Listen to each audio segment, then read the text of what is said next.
बहाल व्यवस्थाओं की ऐसी तस्वीर आई सामने जिसने प्रशासनिक दावों की पोल खोल दी है।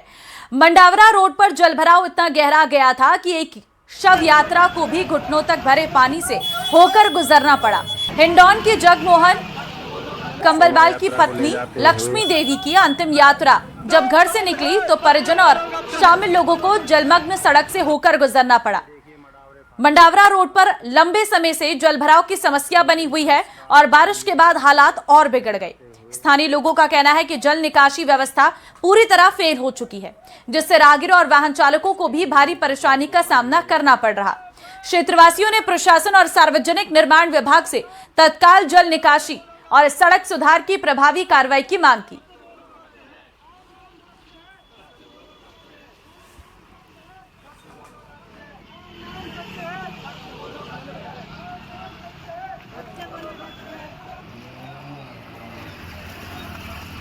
तो ये तस्वीरें आपके सामने हैं। आप देखिए किस तरह से यहाँ पर पानी भरा हुआ है, किसी की बाइक अटक गई है, आप देखिए, क्योंकि और वहां पर देखिए अंतिम विदाई भी दी जा रही थी, लेकिन किस तरह से अंतिम सफर रहा वो भी आप तस्वीरों के माध्यम से देख सकते हैं।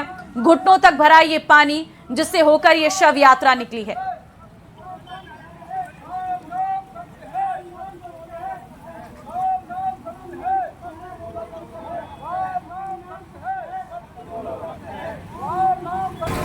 ये देखिए मंडावरे फाटक के हालात।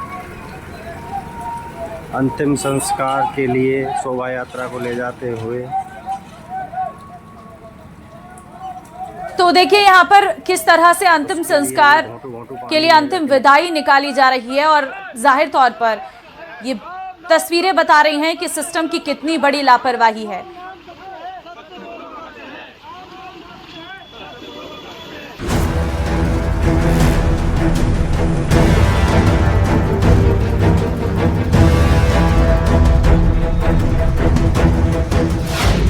बारिश का प्रहार, मचा हाहाकार, कहीं सैलाब, कहीं तबाही का मंजर। सड़कों पर आफत, जिंदगी पर खतरा। सैलाब में फंसे लोग, इंतजामों पर सवाल। एक तरफ नदी का तेज बहाव तो दूसरी तरफ घर, स्कूल और अस्पताल पहुंचने की मजबूरी। ये दर्दनाक और खौफनाक तस्वीर सामने आई है प्रतापगढ़ जिले के सुहागपुरा क्षेत्र से।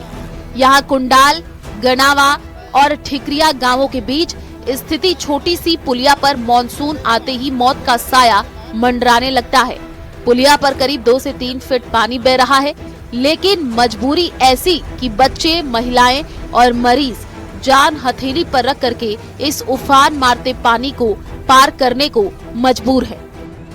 हमारे गांव में कुंडल गणावा गांव में ये इस तरह से वर्षा मतलब पढ़ने वाले बच्चों को भी बहुत परेशानी आती है। छोटे छोटे बच्चे हैं, जैसे 12वीं तक स्कूल में पढ़ने के लिए जाते हैं तो उनको नदी आने से वो रुक जाते हैं। 8-8 दिन तक रुकते हो।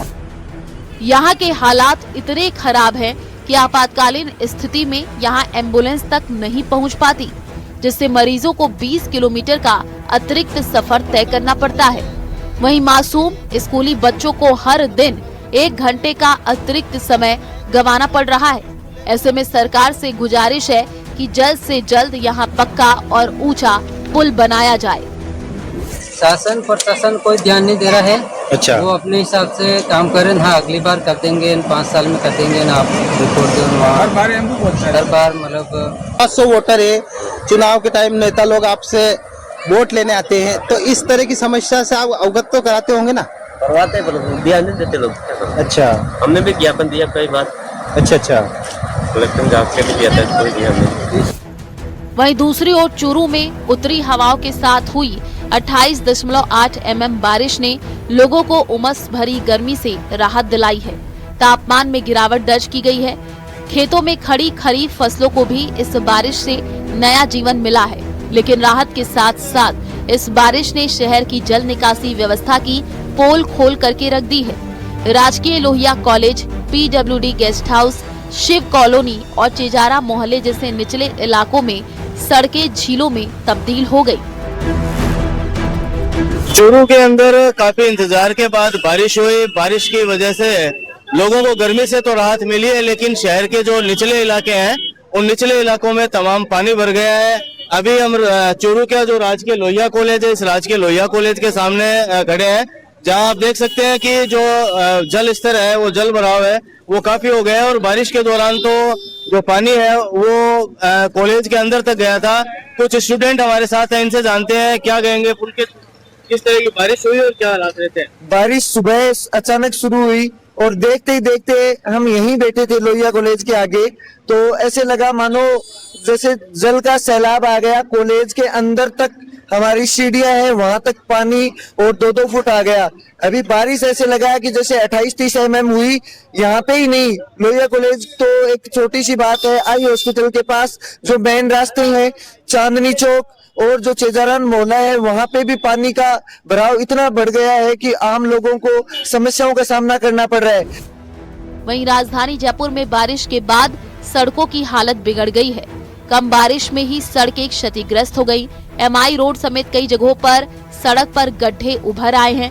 वहीं गवर्नमेंट हॉस्टल के पास नाले का गड्ढा खुला पड़ा है, जो राहगीरों और वाहन चालकों के लिए खतरा बना हुआ है। बारिश का ये रूप सादुलपुर के किरताड़ा गांव के लिए काल बन करके आया।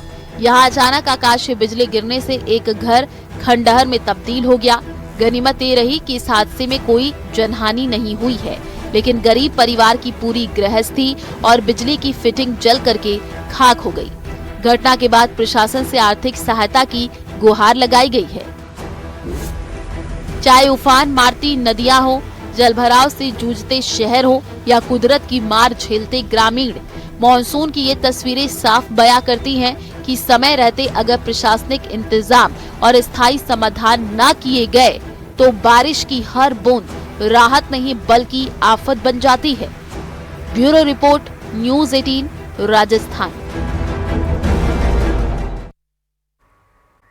सीकर में 2 अलग-अलग मुद्दों पर लोगों का गुस्सा फूट पड़ा। नीमका थाना में अतिक्रमण हटाने की कार्रवाई के दौरान जमकर हंगामा हुआ, जबकि श्रीमाधोपुर में सड़क निर्माण को लेकर वार्डवासी सड़कों पर उतर आए। नीमका थाना में अतिक्रमण हटाओ अभियान के दौरान एक दुकान को लेकर दुकानदार और किराएदार के बीच विवाद इतना बढ़ गया कि मारपीट तक मामला पहुंच गया।